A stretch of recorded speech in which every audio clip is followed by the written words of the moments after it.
everybody. Hi, Warriors. Coach here. All right, so here we are. Dollar still working higher.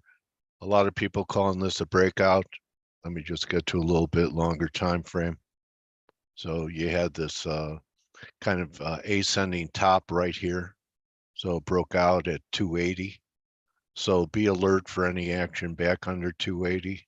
I actually think there's a chance for that this week. That people are now getting pretty bulled up on the dollar. Wouldn't be surprised if we took out 102.80, that we could travel back to 101.50. But you see that anything like this is just counter trend.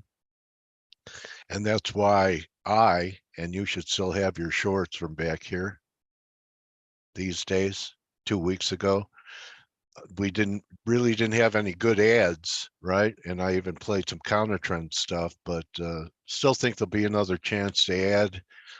Similar scenario in the pound. The difference with what's happening here today and why I chose the Aussie as a place to start was intraday. I think it was 30. See how the pound took out last night's low? See how the euro really took out last week's low? And see how the Aussie has not. Now, I'm not guaranteeing it won't, but I really like the look of this three drive formation, and this too will be a counter trend move. But you know, it's textbook here. The divergence is textbook. So you could buy with light leverage, maybe risk 100 pips from here, because you know there've been some pretty good calls in Aussie. You know, there've been short calls here, short calls up here. Now I'm just looking for something counter trend that may take us back to 6.5 or so. So it's not the dollar peak. You know, I'm still looking for a lot more in the dollar, but I think there could be a correction. We've been heading down for 3 weeks pretty consistently. There could be some kind of shakeup. And Aussie seems to be holding up better, which is a change compared to what was happening as it led the way down. Yen continues up. I tried it a few times last week, still not working. Probably isn't going to work until yields peak, and yields are actually threatening that 423 level up here. And wave guys are saying if we take this out, that, you know, there is no case for 350 anymore, that we're probably headed higher into the rest of the year, although there'll be pullbacks. And, you know, it's always been my contention that we'll see 490 by year end. So I'm sure that TLT is going to continue to act weak with the 10-year being weak. And, you know, I'm still looking for new lows, the October lows, to be taken out. Okay, so still looks pretty ugly. Another ugly week. Looks like we're into the waterfall stage, and the reason goes all the way back to a confirmed low. This time, I'm not sure if we will confirm. I also have a counter trend trade working in the silver. Okay, so long from here, looking for, because of all the divergence we've had. Here's your 2-hour chart.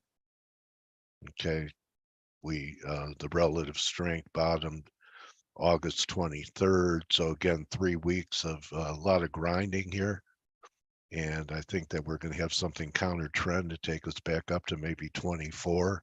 So on the alert from that already in this trade.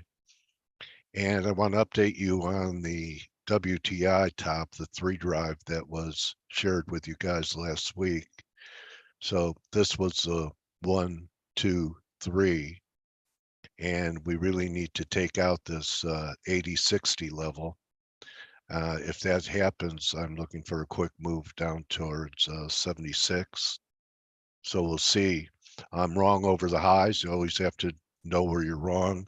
And I've already taken partial profits on my best sale from 83.80. So, you know, I forgot when I was taking it about 40, 50 cents ago. I still have a short from 83.05 and got short on a stop when it took out this moving average at 170. So I'm down 28 pips on that. So we'll see if I have a crew top. That's, still my largest position.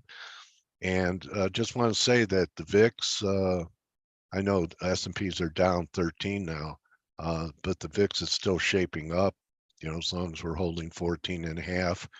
And I thought I'd wrap it with my technical rationale for being as bearish as I am on the S&Ps. And I know that the people in the correction camp, they have every technical reason almost for just expecting a pullback and then the resumption of this uptrend.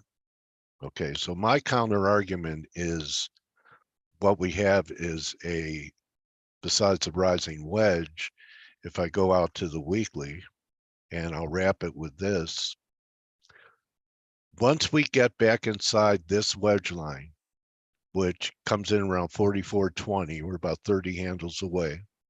And there might, if the dollar relents, be one more pop. I think it'll be the last bus stop. But once we're inside this megaphone line, which the wedge line is the top of the megaphone, and here's the bottom of the megaphone.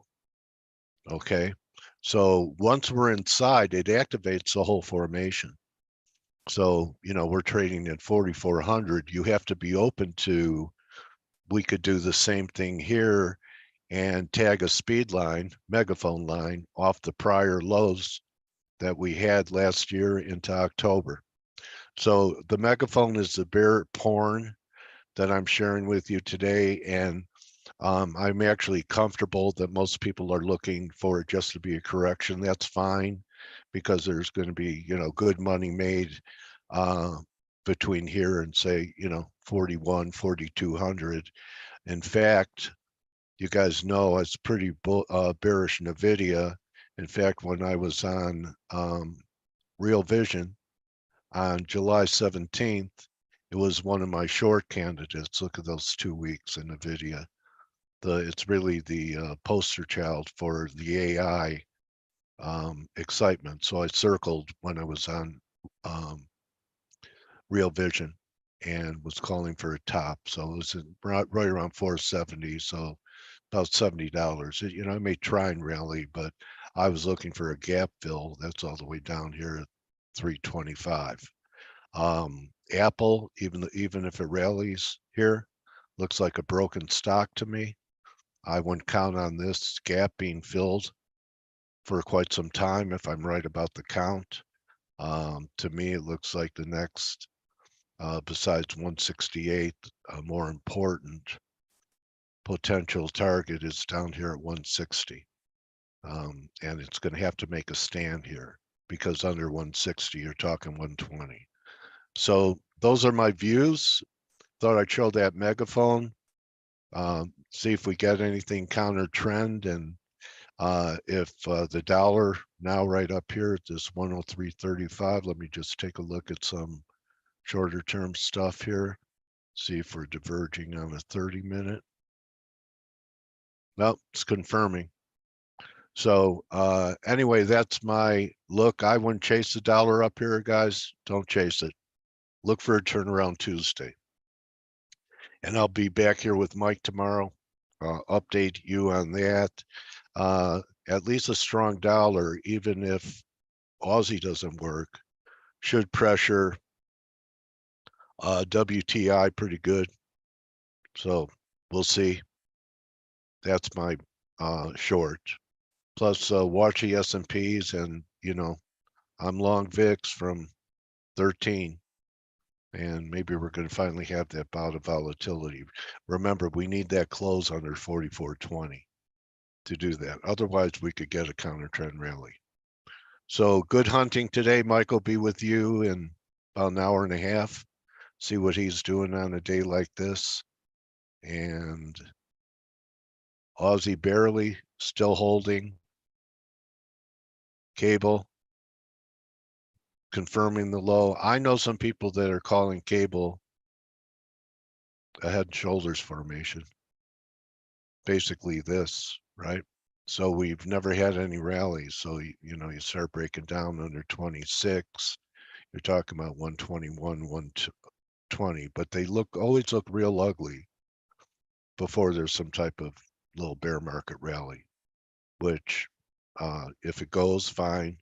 I still have that, and we'll see how I survive my counter trend trades. Here's gold right at a 200-day moving average, and gold 2 at new lows, barely diverging. Silver looks stronger to me. Look at the RSI. See that? Look at this RSI and look at this RSI. And that's why I'm going with silver.